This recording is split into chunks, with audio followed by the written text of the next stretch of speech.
Hi, my name is Jennifer Dixon with Thrive Yoga and Wellness, and today we're going to be talking about a seated posture found in the primary series called Janu Sirsasana B. So if you notice, we did a video recently on Janu Sirsasana A. I'll make sure to link it in the comments below.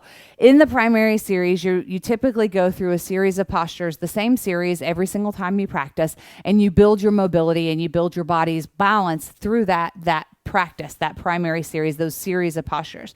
This is the second one, and it can be a little bit personal, but it's also an awesome one. It's also great for your body's overall wellness. So I'm going to do it on my left-hand side for the sake of this video. Remembering, if you are rounding forward a whole bunch while you sit on the ground, or if your knees are bent, make sure you bring a blanket or a pillow underneath your bum to lift your hips up, because then once your hips are up, look, your legs are almost straight, right? The higher the hips, it's like a little bit less pressure there on the hamstrings and the low back, so it'll help you to relax. For the interest of this video, I'm going to do this on my left-hand side. So again, we're going to start this posture just the way we did in Janu Sirsasana A, where you bring that heel up as high as you possibly can. The only difference between A and B is that you're actually sitting on the heel. You're going to pick your hips up and go ahead and flatten your foot, especially if you're new to this posture, and the toes are going to be ending up shooting straight towards the right. Over time, you'll be able to keep them at that 90-degree angle or work towards it. But if you're just now starting out, you want to flatten your foot. Here, I'll come facing this way to where you can bring your heel and sit on it. There's only one possible way you can sit. Trust me, and it's relatively comfortable. This right foot's active. A lot of times I can get lazy and my right foot just flops out. That's not awesome. So make sure you keep energy out through that foot. And again, how open your feet are kind of depends on the openness of your hips. So I have pretty open hips, so I can kind of bring my knees in and out. Yours might be way, way closer in or way further out. You just honor where you are in your journey.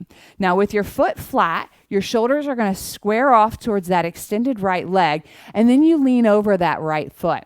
Remember, engage your mula bandha. That's your pelvic floor. You really want to try to squeeze it in this pose and draw your belly button in. Ladies, this is excellent practice. Men are supposed to be able to do this, I believe, for 90 seconds. Women should be able to do this for 30 seconds. Postpartum, that was like a near impossible thing, but I promise it does come back. Reaching forward, eventually you'll be able to touch those feet. The goal for this posture is to have your shin down, your head to your shin with a bind around the foot.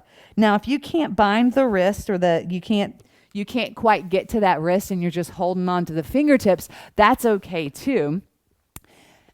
It's baby steps, right? It's all about practice. Let me demonstrate this one more time from the side.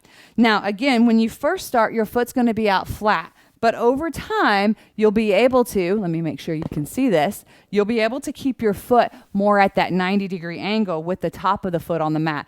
Trust me, you can, but it might take a little bit of time to get that mobility in the ankles and the knees and the hips. So if you're not there yet, you just rock that foot out flat and wait until this is comfortable, and then you slowly start to move it forward. That's going to help you later on in the Ashtanga sequence when you're doing a little bit more difficult poses. So again, we have that right leg extended out, left leg comes all the way up and in. You push your hips up just to where you can sit on the heel, the only place that's comfortable. Square yourself off to that right leg that's extended, and then lean forward over the right leg, reaching for your hand. One hand grabs the other wrist.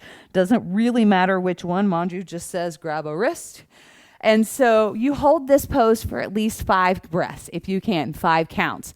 Now, again, I said this in the last video, yoga's all about union, and one side is almost always more tight or more difficult than the other. So if you're practicing this at home, be sure that you spend a little bit more time on the difficult side, because over time that will become easier and easier. I promise it does.